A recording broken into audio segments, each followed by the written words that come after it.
Baik, selamat sore, para hadirin sejawat sekalian. Kita ketemu lagi sore hari ini pada episode ke-10 dari RPJD. Saya lihat pesertanya. Ya. Baik, kita bisa mulai. Saya rasa mungkin Dr. Alia sudah hadir ya. Dr. Tarki ada? Sudah hadir, Dok. Selamat sore. Selamat sore.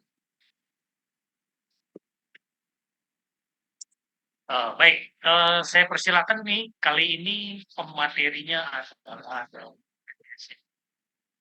Rashad dan Dr. Karma. Monitor Dr. Rashad bersama. Masih mute. Sorry dokter, mungkin dari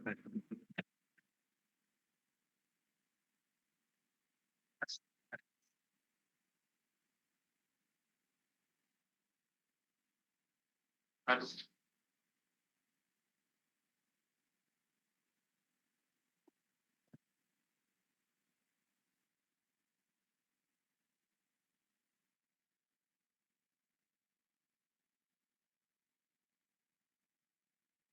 Salah teknis. Kita bisa tahu. Rasa di kantor ya.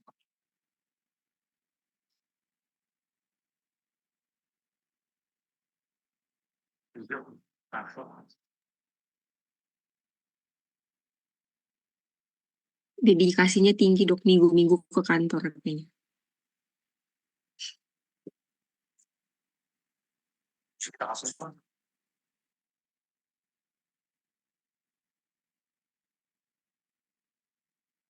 Rasyad bisa dengar suara saya? Atau Karmana? Karmana tadi ada tadi.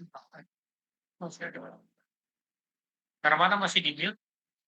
baik dok. Bisa lebih keras Karmana? Iya dok. Sudah terdengar dok? Ya, lihat suaranya jelas. Jelas, tapi emang agak kecil ya suaranya, Dok, kayaknya. Ya. Jelas dok, sekarang dok. Nah, suara Rashad jelas. Ya, udah. Oke, kita mulai saja ya. Silakan karena waktu. Saya persilakan. Ada beberapa kasus yang akan bahas pada Saya izin. sore hari ini. Silakan. Saya share screen.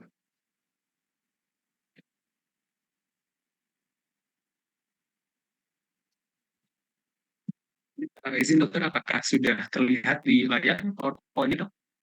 Sudah, tapi belum full screen.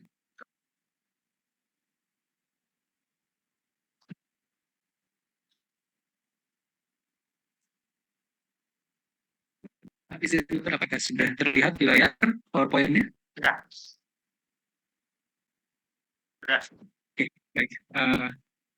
Izin mempresentasikan kasus yang pertama, pasien dengan jenis kelamin wanita usia 33 tahun.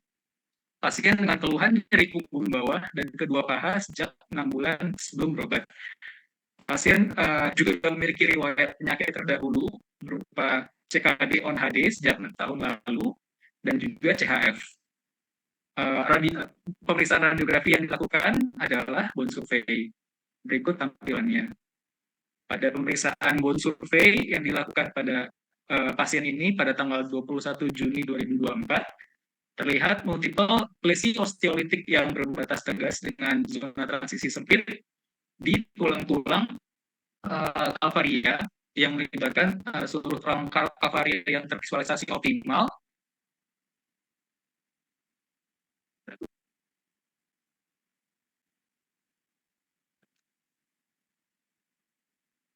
Itu lihat di os frontalnya, os parietal dan temporal, dan juga os occipital.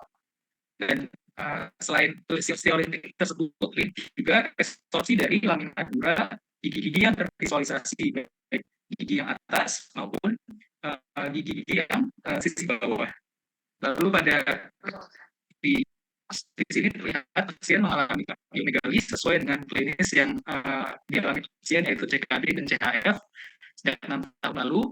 Namun untuk tulang-tulang yang tervisualisasi sayangnya seperti apikula pada pasien ini tidak tervisualisasi. Ini adalah radiografi humerusnya.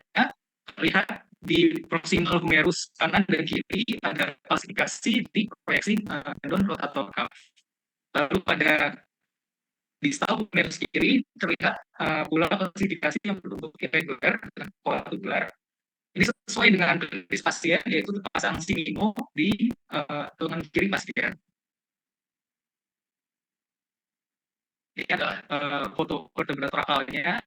Terlihat di sini garis sklerotik di endplate superior dan inferior dari vertebra torakalis yang tervisualisasi, dan ini melibatkan seluruh dari vertebra torakalnya dengan tepi yang tidak tegas. Pada proyeksi lateralnya tidak terlihat terlalu jelas, namun pada radiografi lumbalnya di sini garis sklerotik tersebut lebih jelas. Garis sklerotiknya ada di endplate inferior dan superior dari seluruh vertebra yang tervisualisasi, dan tepinya tidak tegas, menunjukkan sebuah gambaran radiografi spine. Tidak ada stesis maupun fraktur kompresi pada vertebra yang tervisualisasi. Pada foto pelvisnya terlihat di sisi kiri sini ada resorpsi dan stenosis pada sendi sakroiliaka kiri. Dan juga di sisi pubisnya terlihat ada resorpsi tulang spodral. Lalu pada radiografi femornya di sini terlihat merupakan densitas tulang seperti tulang-tulang lainnya, tidak ada fraktur, meskipun terasa nyeri di kedua pasien, tidak terlihat risiko patologis di kedua femornya, dan sedikit visualisasi juga tidak terlihat. Dari gambaran ini kita mencurigai adanya sebuah renal osteodystrophy dengan gambaran osteopenia diffus, dan juga gambaran radiografi spine yang terlihat di seluruh vertebra pasien pada vertebra torakalis dan lumbalisnya, dan juga resorpsi pada tulang-tulang sebagian persendian seperti pada sifisis, dan juga pada lamina dura gigi pasien, dan osteopenia yang terlihat di paparia sebagai manifestasi dari resorpsi tulang tersebut. Jadi, dokter, apakah ada masukan, dok?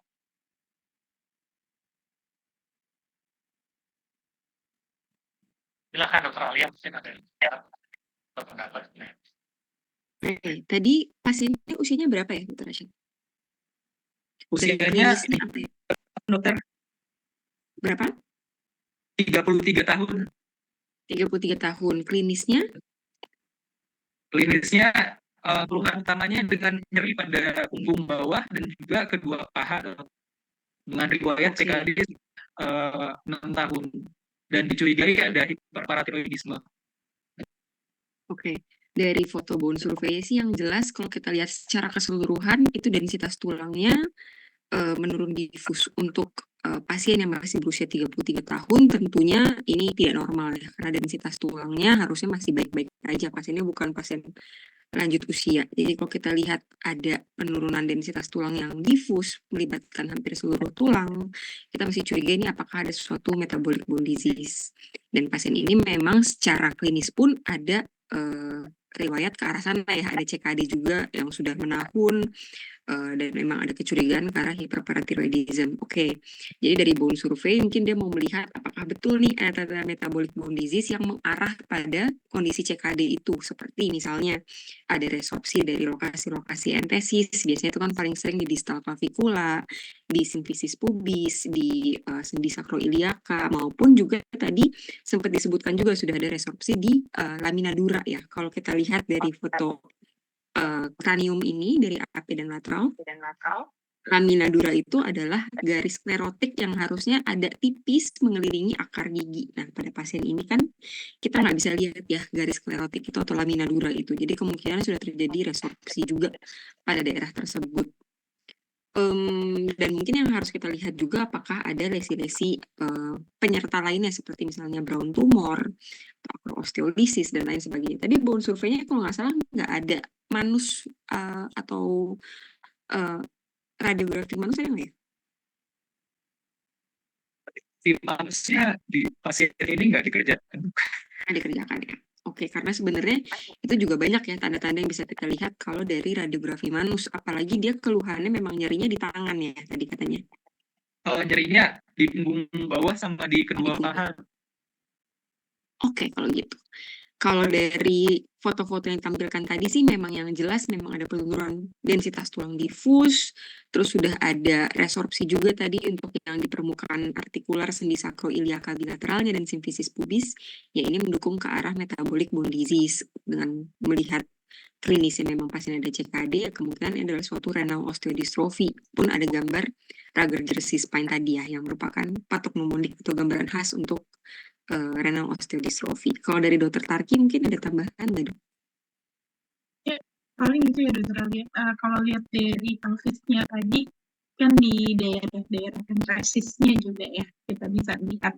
Mungkin balik ke pelvisnya dokter Rasyad.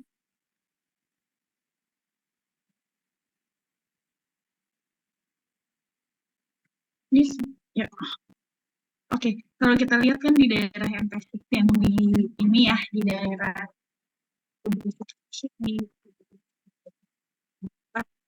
ya, kemudian di daerah subbentrok antar minor dari femurnya di sini kita lihat kayak ada resepsi juga kayaknya.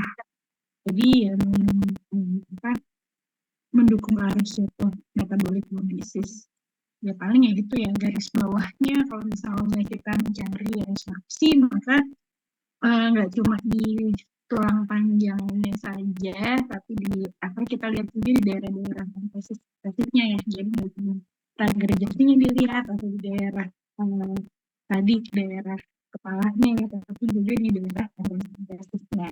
Sama tadi mungkin ya itu bone survey itu harusnya berbeda ya protokolnya antara protokol yang untuk metastasis dengan protokol yang untuk metabolik dan kongenital. Itu kalau misalnya untuk yang protokol yang metabolik dan kongenital memang harusnya itu dikatakan manus bilateral dan pedis bilateral. Karena kalau untuk metabolik tuh ya tadi yang dibilang Italia ya perubahan yang kecil-kecilnya itu kadang-kadang lebih jelas terlihat pada daerah-daerah akral-akralnya ya. Jadi akrosteolitisnya harus dicari. Makanya kalau misalnya ada pasien minta skeletal survei, dilihat dulu indikasi klinisnya apa, terus protokol untuk si skeletal survei-nya itu bisa kita sesuaikan. Apakah perlu menambahkan manus dan pedis atau tidak. Mungkin itu sih dari saya. Ya, memang kasus ini menarik juga ya. Kita bisa lihat di sini yang memang sebenarnya nggak selalu terbuka, yaitu resorpsi yang bersifat bilateral simetris kepada sendi sakroiliakan. Rasyad dan Indra bisa lihat ya. Kita lihat yang kalau kita lihat perbedaan dengan sakroilitis tentunya nggak ada perubahan dalam densitas tulang secara umum ya. Kita ini kan terlihat ada perubahan yang menunjukkan ke arah metabolis. Misalkan sakroilitis pada inflamatori kan tulang densitas tulangnya kayak biasa. Nah, tapi di sini kita juga bisa lihat bahwa yang tegas itu kan enggak masih agak Tesla di sini. Dan semua sudah lewat RSons. Jadi dulu bagian sini sebenarnya tidak ada garis batas permukaan asli. Nah, itu yang memang nah, selain itu memang yang menarik juga di sini adalah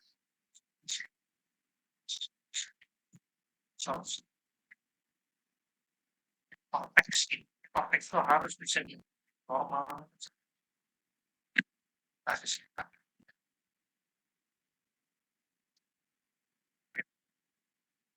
Dan memang kebetulan juga ada resolusi pada daerah yang tadi sudah ya sifat Tadi yang juga menarik dari keluh ini adalah kita tidak boleh lupa adalah apa? Keluhan pasien. Tadi dibilangnya keluhannya apa? Tadi keluhannya nyeri punggung bawah sama kedua paha, Dok. Nah, kalau kedua paha berarti ada kemungkinan masalah neurologis. Ya. Dan juga kalau punggung bawah tentu bisa ada masalah pada tulang belakang. Ya. Dan juga bisa ada yang sering terjadi pada kasus densritas tulang turun adalah insufficiency factor. Dan itu bisa kita temukan kalau pada osatrum juga bisa factor yang biasanya ditemukan pada rowing lateral. Bisa terjadi karena ada di sini kanan dan kiri. Bisa juga melihat ada praktik di atas rowing. Tapi biasa kita terus. Bisa kasih lihat sekarang tulang belakang. Kadang-kadang kita juga perlu menjelaskan pasien pada dasar apa di sana. Dan semua informasi di sana. Mana? Tulang belakang.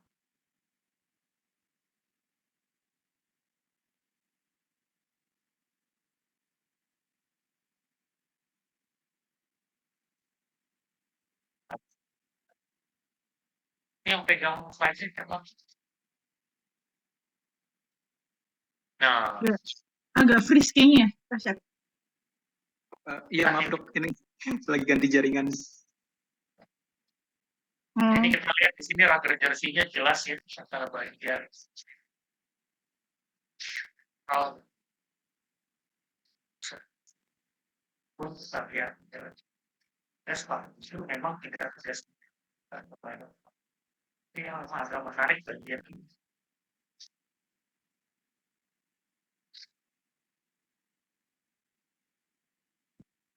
Pernah tarik ke atas, saya pekerjaan sesuatu wajar di sekitar saya. Atau apalagi ini orang belum mulai guys, belum kan dan bisa dibilang ulang tahun.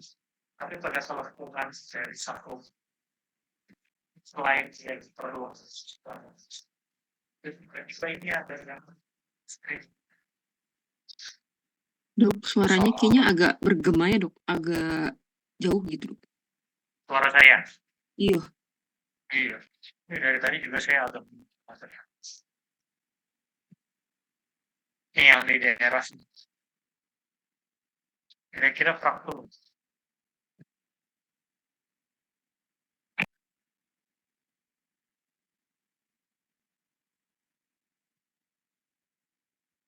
Tapi ada fraktur insufficiency pada korpus S1 itu yang mana? Gimana pendapat yang lagi? Iya, Dok. Bisa jadi soalnya kalau kita ikutin korteksnya yang di proyeksi lateral, yang di S1, emang bagian superiornya itu agak kayak ada diskontinuitas ya, Dok, korteksnya. Pun memang keluhan pasien juga di daerah situ ya, punggung bawah. Bisa jadi kita curigai, apalagi melihat densitas tulangnya yang menurun. Difus tentunya garis lusen pada fraktur lebih susah dilihatnya kalau memang secara keseluruhan densitas tulangnya sudah menurun. Tapi ya kalau kita ikutin korteksnya ada yang bagian discontinue gitu ya bisa kita curigakan mungkin ya, Dok ya. Ya, tapi penjelasan yang bilateral keluhan di kedua kaki kelihatan. Atau jangan-jangan yang di atas ini, yang di sini.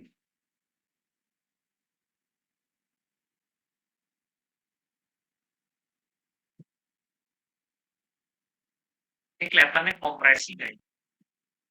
Kompresi. Mau pas di sini kok kayaknya densitasnya nggak jelas. Dan kalau lihat dari ketinggiannya, dia vertebranya, oh sekian.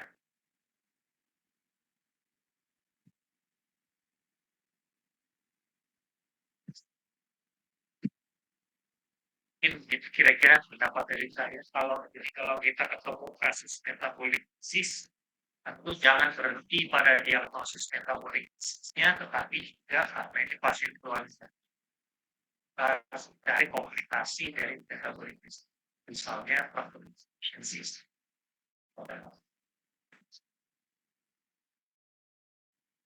Kira-kira demikian, ada yang mau ditambahkan?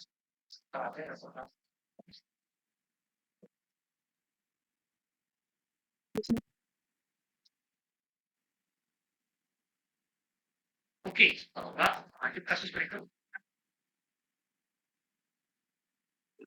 Baik dokter, izin untuk share screen kasus yang berikutnya.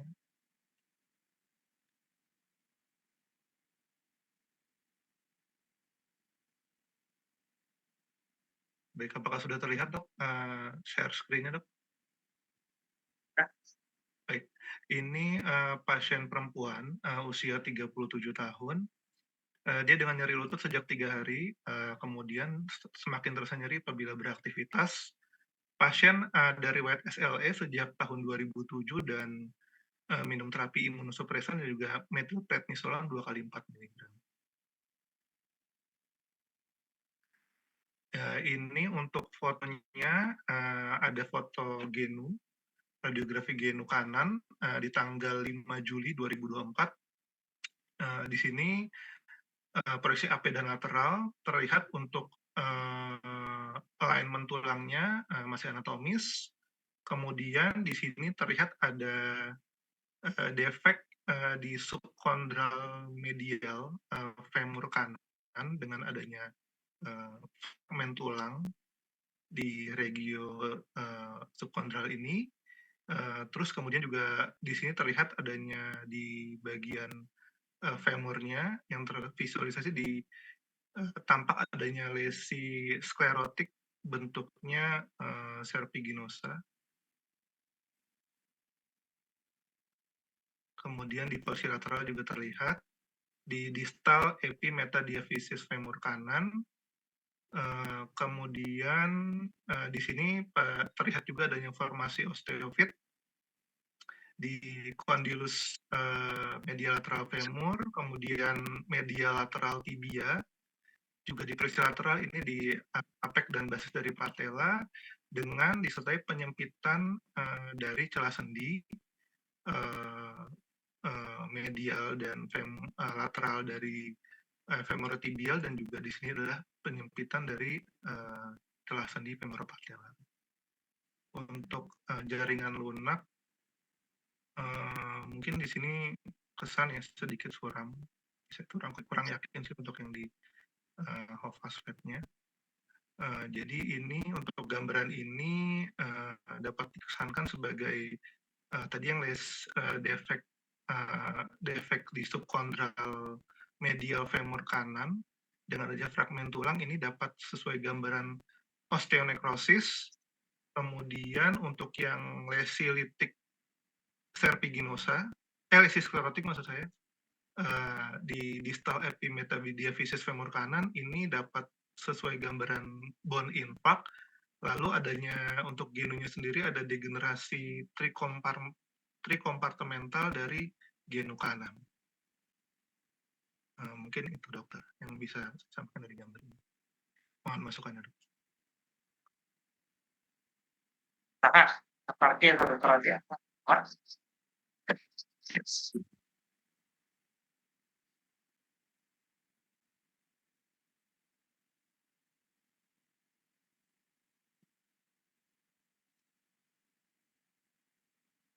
Tadi berapa dari 2007 terus terapi steroidnya itu terus-menerus dokter Putra? Iya dok, terus diminum.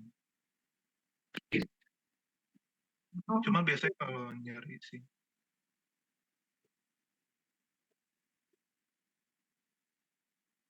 Ya kalau dilihat di sini.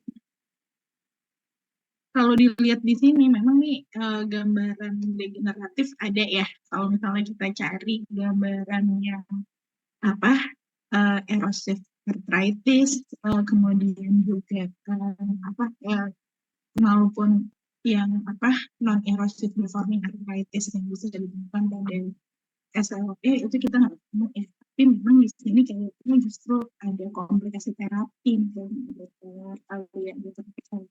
Karena kita ketemu kayak ada fragmen yang di subkondralnya ini ya. Sama gambaran yang di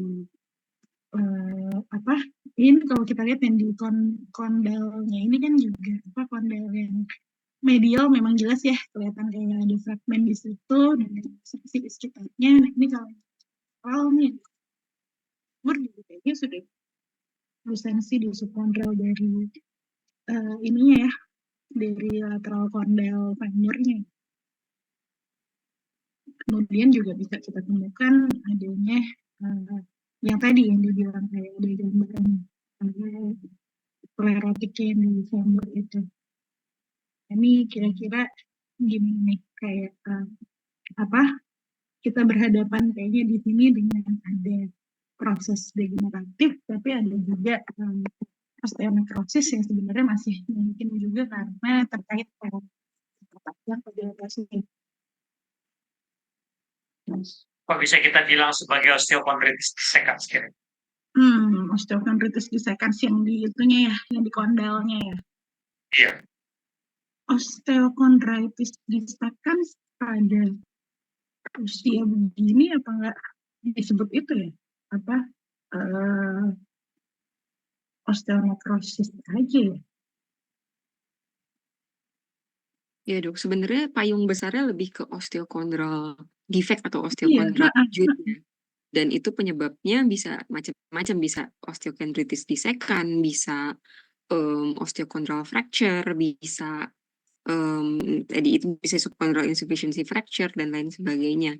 Tapi yang jelas sih kalau kita lihat pada yang condylus medial femurnya, dia memang melibatkan tulang subkondralnya ya dok ya. Kemungkinan bisa melibatkan bagian cartilage dan bagian tulang dari subkondral juga. Jadi ini adalah suatu osteokondral lesion biasanya istilahnya. Tapi mungkin apakah dia disebabkan oleh apa? Apakah osteokondritis dissekan atau hal lainnya? Pertama mungkin mesti dikorelasikan sama klinisnya ya, karena biasanya itu penyebabnya beda-beda. Kalau yang osteokondritis dissekans itu biasanya memang sering kali terjadi pada orang yang lebih muda kayaknya ya dok ya, lebih yang adolescent biasanya istilahnya, dan dia biasanya karena ada riwayat trauma sebelumnya, atau bisa juga sih memang pada beberapa kasus karena penggunaan steroid jangka panjang, jadi ada iskemia pada tulang juga bisa. Tapi ada banyak juga penyebab-penyebab lainnya yang disebabkan oleh penggunaan terapi jangka panjang itu bisa juga mengakibatkan yang lainnya seperti misalnya tadi osteokondral fracture atau insufficiency fracture. Sebenarnya bisa banyak juga sih. Mungkin untuk terminologinya apa tetap mesti dikonfirmasi lagi di MRI-nya kali ya dok ya. Tapi yang jelas kita bisa melihat ini ada suatu kelainan yang melibatkan cartilage dan tulang subkondral, ya berarti ini adalah suatu osteokondral lesion mungkin kalau dari saya sih dok. Ya, kira-kira mungkin begitu lebih aman ya.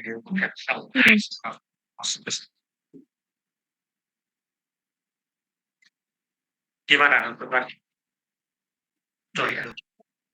Kayaknya sih memang osteonekrosis dan bone infarct sih kelihatan jelas. Osteonekrosisnya yang bentuk kayak geografik dengan tepi sklerotik vertiginous itu kayaknya udah clear banget. Dan memang sekarang masalahnya apakah degenerasi yang terlihat di sini memang sekunder setelah itu atau enggak ya. Mungkin ada bisa kita bandingkan dengan genokontralateral. Tapi yang pasti bisa jadi ini juga merupakan salah satu akibat dari faktor osteokondral akibat degenerasinya juga. MRI ya, tertarik.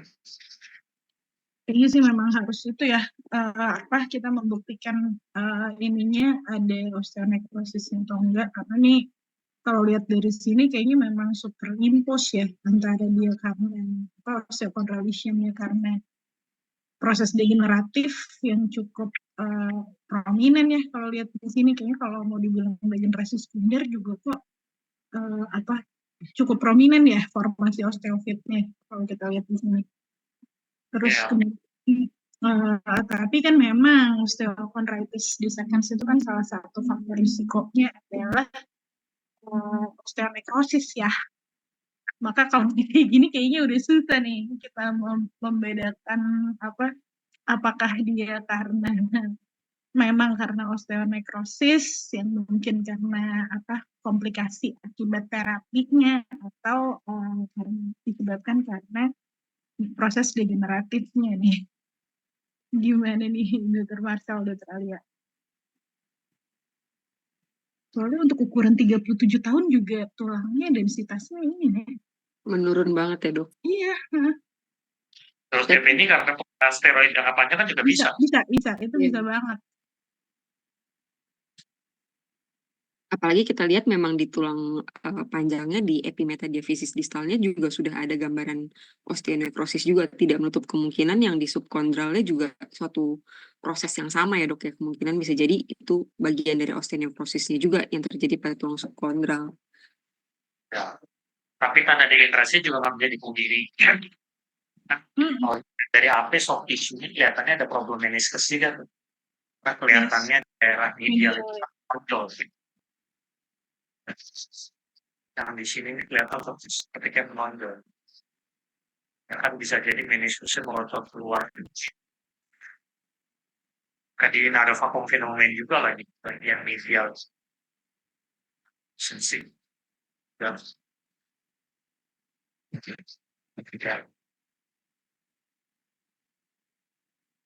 saya rasa ini hal yang mungkin perlu jadi perhatian karena kebetulan kita menemukan karena degenerasi Wagyu itu kan suatu hal yang bisa dibilang sering ketemu sehari-hari. Jangan lupa ini bukan sekedar degenerasi biasa karena ada sesuatu yang lain. Jadi itu tetap perlu dilaporkan dan sarankan yang gimana. MRI berharap ketemu apa? Kira-kira pada kasus itu?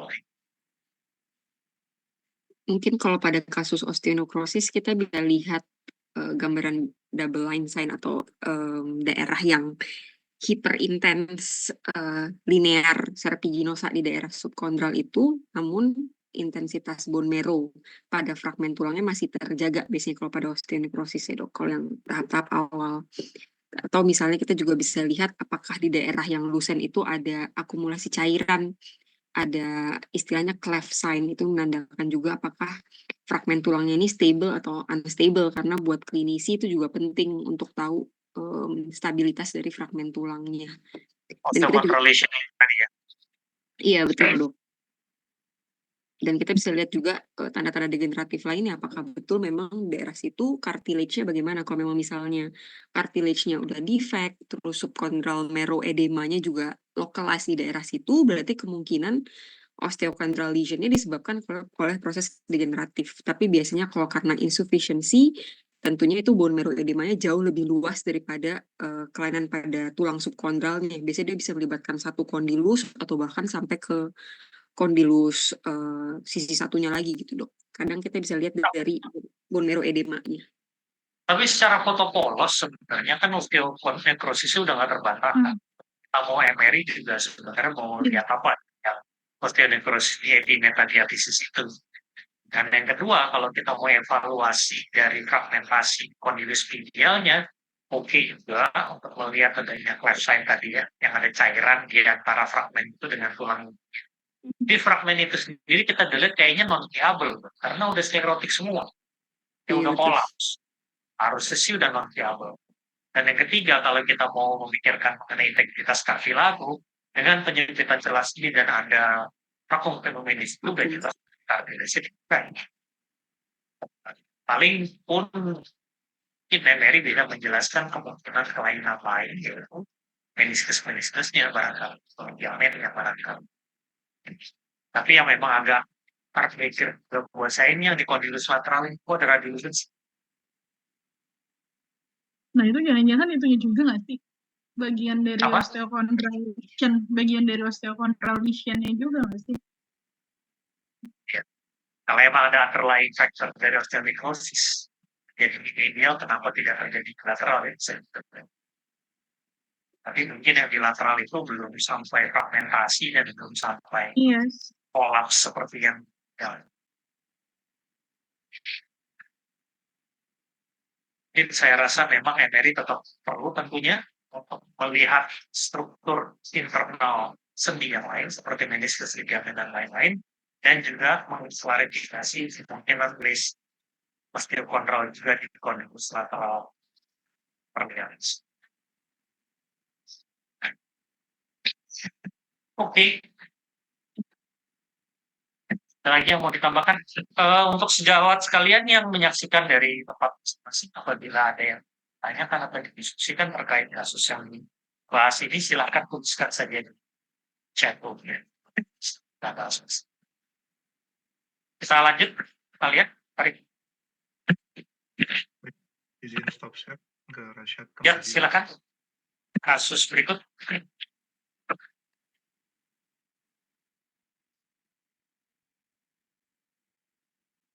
Izin share screen, dokter, untuk kasus kedua yang akan saya bawakan.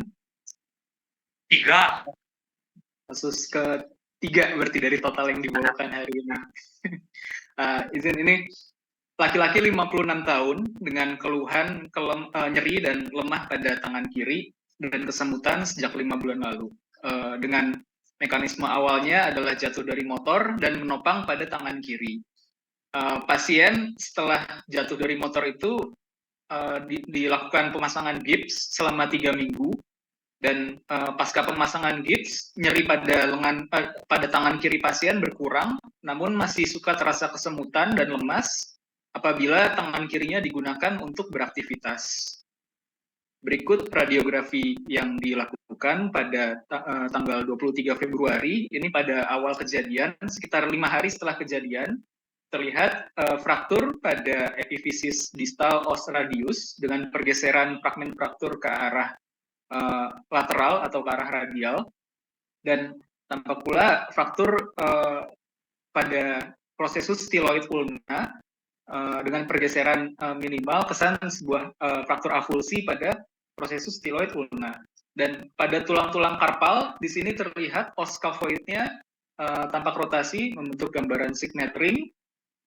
Celah antara os scaphoid dan os lunatum ini kalau diukur di teks sebetulnya jaraknya masih 2 mm, tapi ini dari AP-nya. Pada pemeriksaan lateralnya terlihat di sini os lunatumnya bergeser ke arah volar.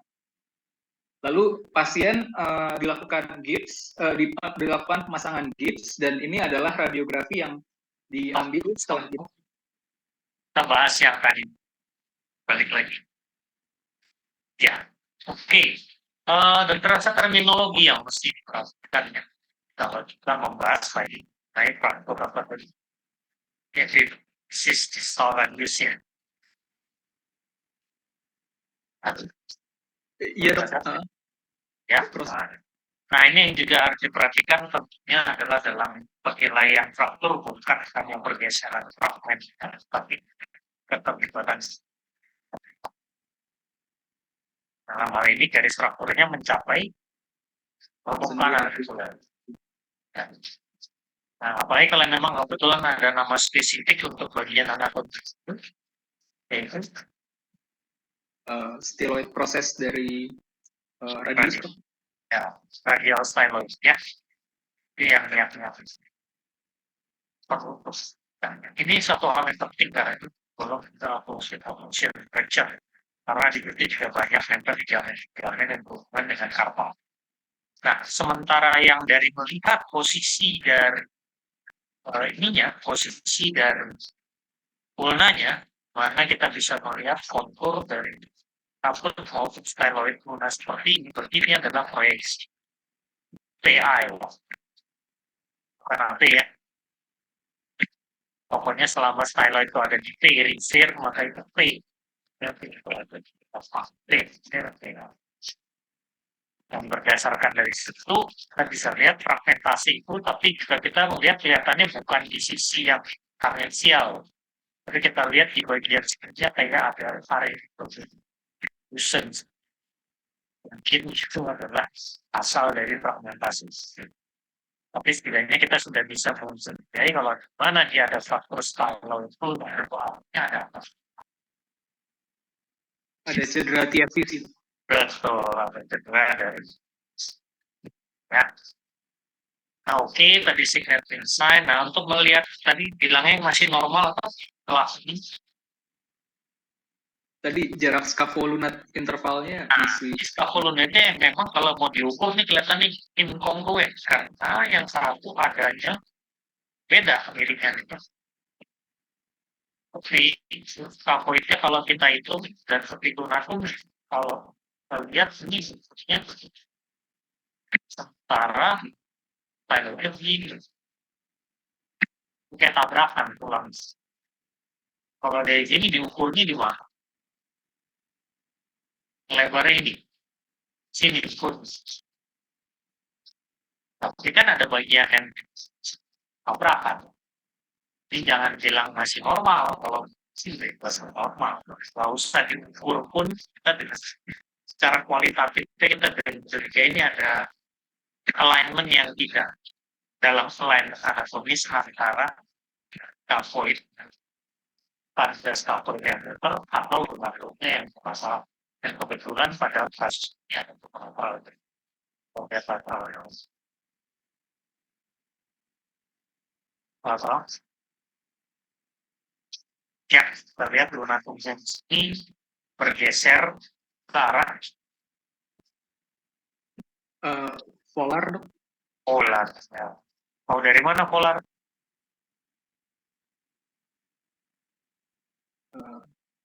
Karena kita lihat jempol itu pasti ada di polar. Jempol kan ini. Ini Pak, polar. Gesernya ke arah sini. Nah ini ada istilahnya untuk gambaran dari namanya. Apa ada tahu? Bang mana tahu? Spill teacup sign. Pernah dengar? Cangkir teh yang tumpah. Mungkin yang ngasih nama itu orang Chinese. Karena cangkir teh itu cangkir teh ini seorang Chinese. Kalau kita bisa pakai mak. Ini ada dislokasi dari osmonatum ke arah. Di samping tentu juga ada fragmentasi lain.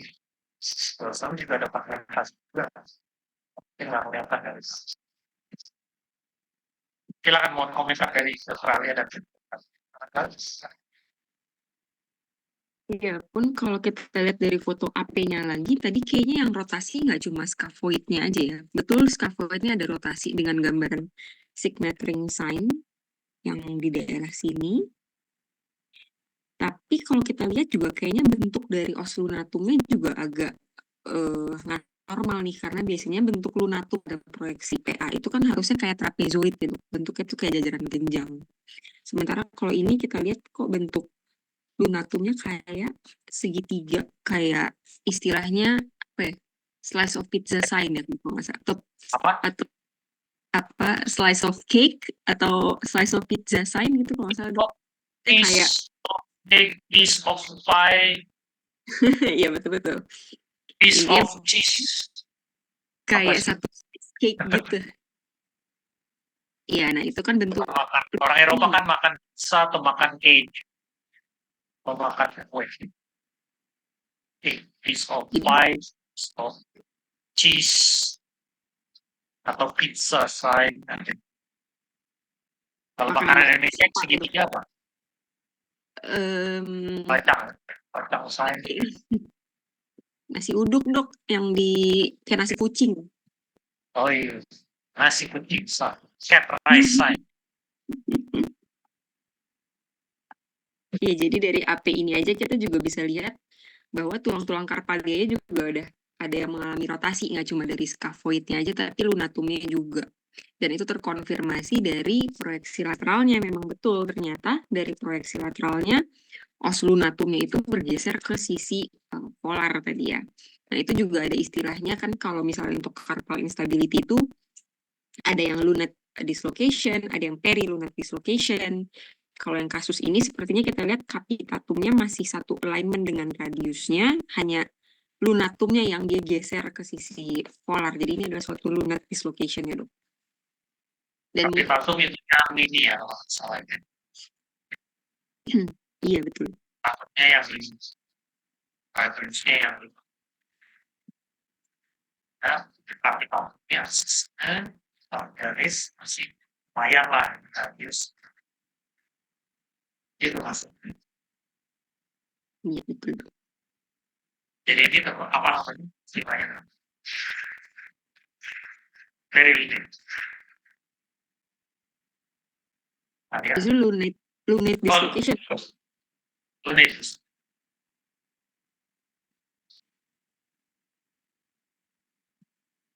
Ada lagi. Lagi ada berapa? Selain lihat itu juga mungkin bedain lunate sama perilunate itu adalah alignment antara lunatum sama radialnya, sama radiusnya. Jadi kalau misalnya lunatum sama radiusnya dia masih alignmentnya ini terjaga, nah berarti itu kita berhadapan dengan perilunate. Sedangkan kalau misalnya kayak gini dia sudah incongruent antara si radius lunatumnya, maka ini yang lunate dislocation. Soalnya kadang-kadang kayak gini-gini tengah-tengah malam pusing loh membedakan lunate dan dislocation. Ya kalau sial banget dapetnya di GD semalamnya. Ya, apalagi umumnya orang nggak biasa, atau mungkin nggak membiasakan diri lihat garis lokal. Iya. Tapi setidaknya kalau lihat HP-nya tetap kita perlu dari baseline ke bawah. Karena kita HP-nya tadi bentuk next, dia tadi bentuk salah-salahnya. Maka kalau kita hubungkan dengan kontrol dari frequent, kita overlap. Web juga.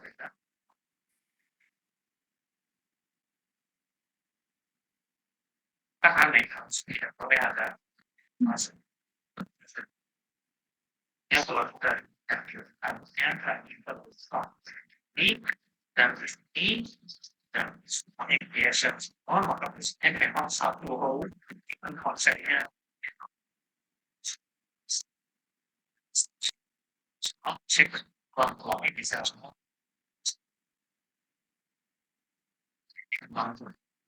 Kan kita hati-hati memilih yang proyeksi atau lihat lagi apa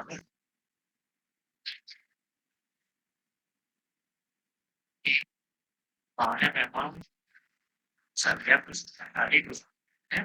Tapi selain itu jangan lupa ya soft tissue-nya juga sangat membantu agar soft tissue sangat terutama di daerah yang mengalami dislokasi itu betul.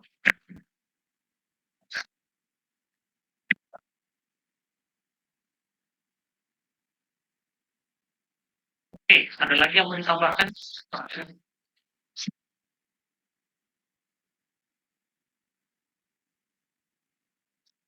Karena kita mau lanjut atau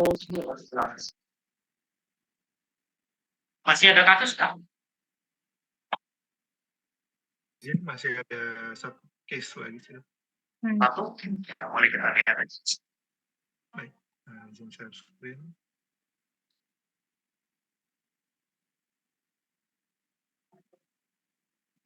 Baik. Ini laki-laki usia 29 tahun dengan nyeri di panggul kanan sudah sejak lama dirasakan, dan sebelumnya sudah pasien untuk direncanakan operasi sendi panggul kanan. Pasien dengan hemofilia A baru terdeteksi tahun 2023 dan tidak ada perdarahan aktif saat ini. Dan pasien riwayat konsumsi obat steroid, nah itu selama 2 tahun jika pinggulnya nyeri.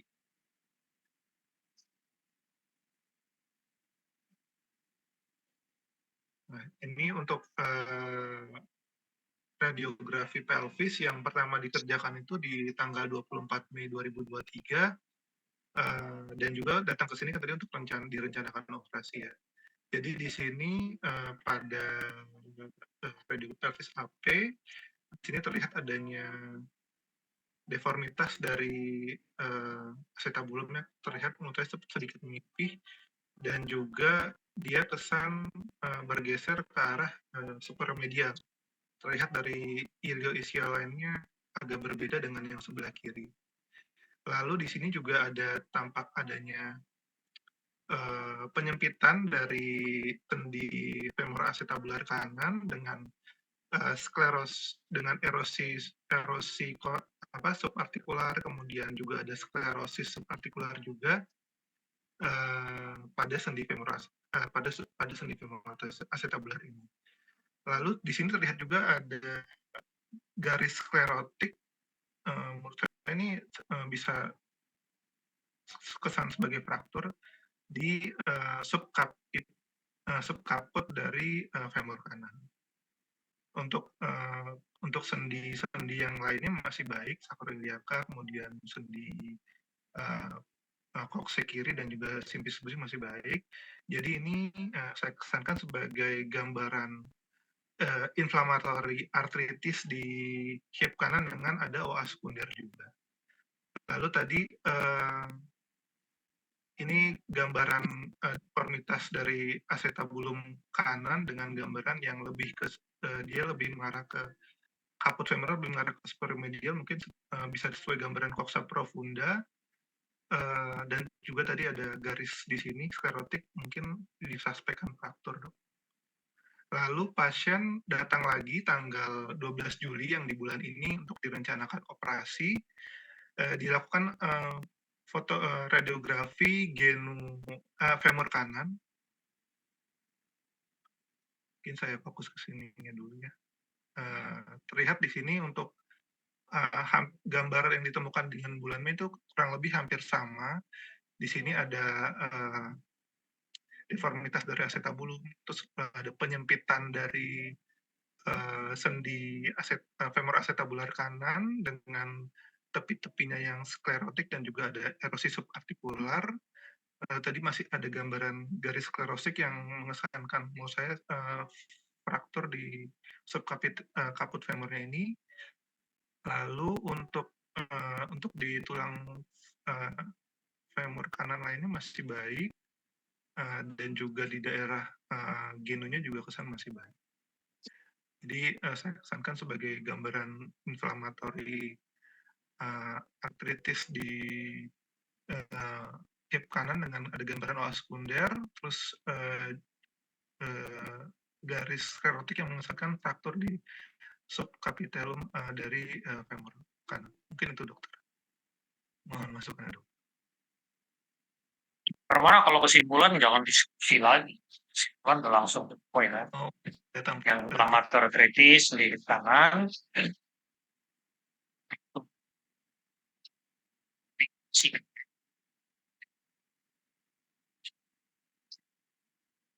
Ya, ini kasus emang pertanyaannya nomor 1, ini benar udah terbukti hemofilia. Sudah dok, dia sudah kalau saya lihat di HIS-nya sih sudah dilakukan pengecekan dan tahun 2023 sudah dibilang hemofilia dan sebelumnya direncanakan juga operasi untuk hip kanannya, namun karena ada hemofili jadi ditunda-tunda. Hemofilianya kategori yang hemofili berat? Iya dok. Agak nggak lazim ya. Di skip pun bisa, tapi secara epidemiologi biasanya mengengkel malah yang bermasalah. Baru kali bisa lihat yang skip. Dan itu pun juga sebelah. Biasanya orang kalau hemofili yang masalah bilateral. Ini kayaknya sebelah kiri normal kok. Silakan dokter tarikan. Ininya pediatri ya. Ini udah gede ya, bukan gede. Gede. Kalau lihat dari sini kok malah kayak sklerotik terus kayak ada subchondrolus sensitifnya gitu. Ya nggak sih? Ya. Yang kanan malah jadi kayak apa? Ya, tapi kan, oh ya, kalaupun AVN jadi stage 4 ya. Hmm. Cuma Ya, maksudnya tapi juga AVN iklan khas buat apa yang kayak hemofilik osteoartropatik ya. iya. Tapi memang kalau AVN biasanya kan diikuti kalau AVN stage 4 itu kan degeneratif. Dan kalau Mm-mm. degeneratif biasanya sih AVN supralateral migration. Iya. Kalau ini supromedial. Jadi seolah-olah pernah ada erosi sentral. Cuma ya sekarang nggak terlalu kelihatan ya. Tapi betul yang disampaikan oleh Rai. Kalau kita untungnya selalu kalau lihat foto pelvis kan seperti lihat cermin. Garis tengah kita lihat kontralateral. Ya. Siap.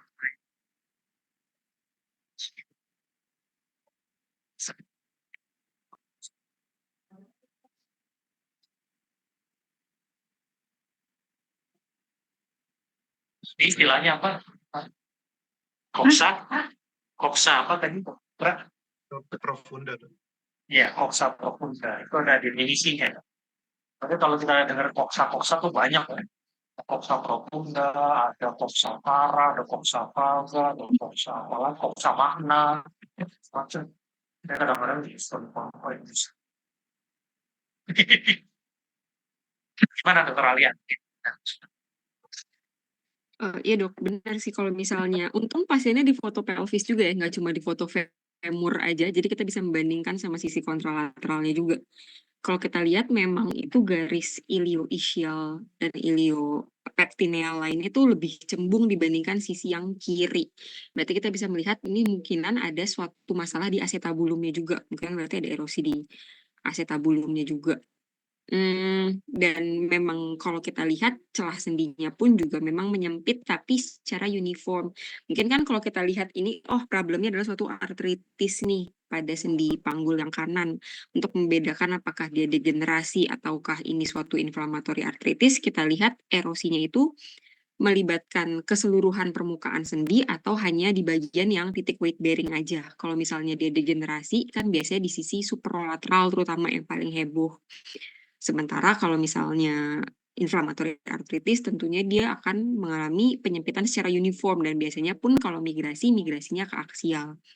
Karena ada penipisan korteks dan ada daerah ilioischial lain yang cembung ini berarti itu makin menguatkan kita bahwa ini suatu migrasinya ke aksial atau ke medial istilahnya gitu ya. Jadi ini suatu inflammatory arthritis. Tapi betul juga sih kata Dr. Tarki, kita lihat memang dari kaput femurnya kok kayak ada sklerosis dan ada lusensi subkondral juga.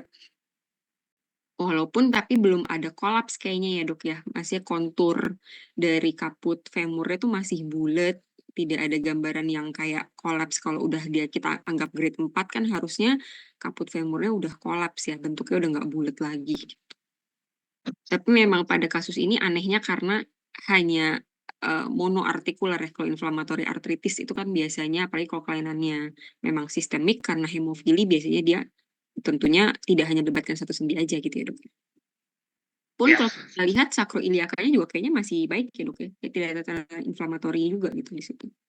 iya betul. Jadi bisa jadi memang ini memang karena hemofili.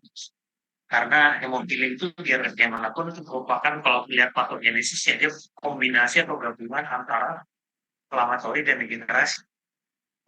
Inflamatorinya kenapa? Karena ada darah di dalam yang menginduksi inflamasi.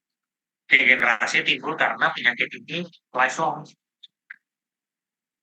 Sebelum dia bleeding, kan menyebabkan diikuti dengan perubahan degeneratif. Kita melihatnya campuran. Di sini kasus ini osteofitnya jelas, baik di tepi dari pakutnya maupun di asetam. Tapi erosi sentralnya juga jelas, ada migrasi subklonial, sehingga kita bisa melihat bahwa kaput femurnya itu sampai melewati dari krusial itu patokan. Bahkan kaput ini jadi pas garis atau bahkan kadang terletak medial terhadap ilion lain. Itu kalau dia sudah sampai melewati iliopectineal itu namanya dan fotosyur. Dokter Marcel, Dokter Alia, ini mungkin nggak ya memang selain dia ada hemofili, kebenaran dia ada deformitas di itunya tuh over coverage dari acetabulum. Ya susahnya karena kita nggak beli foto awal sih, Over coverage maksudnya kayak pincer gitu. pincer. Heeh. Pincer itu harus bilateral atau bisa unilateral? Itu ada kayaknya. Saya iya. Tapi migrasi acetabulumnya sih jelas. Maksudnya permukaannya irregular. Iya. Juga Shenton line-nya kan distorsi. Ya, karena dibandingin. Berarti jelas emang ada pergeseran. Atau mungkin emang benar fraktur. Ya, tadi kata Dokter ini fraktur gimana pendapat tariknya? Iya, yang ada sklerotik di situ ya, bisa aja sih. Kalau dilihat ada garis sklerotik di daerah kolomnya itu kemungkinan kayak ada frakturnya ya. Karena kalau kita bandingin sama sebelahnya kan dia smooth banget tuh. Cuma memang kalau ngelihat acetabulumnya juga dibandingkan dengan sebelahnya itu kok kayak apa ya? Ya bentuknya kok kayak ini banget ya. Dalam. Saya dari tadi kepikiran juga apakah mungkin si pincer itu juga menjadi salah satu apa ya? Mungkin salah satu faktor yang harus kita ini juga gitu. Ya. Kalau lihat apa? Iya paling cukup sih dok ya. Maksudnya memang banyak hal di sini yang sebenarnya masih agak membingungkan juga ya dok. Kayak apakah ini memang purely inflammatory arthritis atau misalnya apakah ada kelainan di kaput femurnya juga. Tapi yang jelas sih kalau dari foto polos tentunya kita punya limitasi juga dan kita harus mendeskripsikan apa yang kita temuin aja ya dok. Kalau di sini kan memang terlihat kelainannya memang ada pada acetabulum dan pada kaput femurnya dan ada penyempitan celah sendinya juga gitu. Jadi ya memang kita curiga ini ada suatu inflammatory arthritis. Apakah ada disertai kelainan patologi lainnya ya kita bisa deskripsikan dan curigain mungkin supaya bisa dilakukan pemeriksaan lanjutan mungkin ya dok. Ya, tapi saya rasa kita tidak boleh mengesampingkan data klinis pada kasus ini. Tentunya yang sudah tidak terbantahkan adalah ini orang yang mobil. Itu sudah tidak terbantahkan. Sehingga justru pertanyaan klinisnya adalah apakah ini hemofilic arthropathy? Pasti akan bertanya begitu. Karena ya kalau mau dioperasi ujung-ujungnya jadi sinofektomi kan. Kalau memang beneran mau dioperasi. Kalau dia khawatir ada konflik. Tapi apalagi kalau ini ada faktor kolom. Mau kita bilang inflamatori, ya nomor 1 deh. Nomor 2, itu tadi Alia bilang, apa? Dan kita mungkin juga tidak punya data bagaimana sedikit lain yang tidak difoto. Maka ada. Tapi yang jelas dari sini kita bisa melihat bahwa sekilas dari jauh, jangan kasus seperti ini kita bilang, anual. Terlalu familiar dengan osteosit dikit-dikit. Kita harus perhatikan bahwa ini nggak sekedar degeneratif biasa. Ada sesuatu.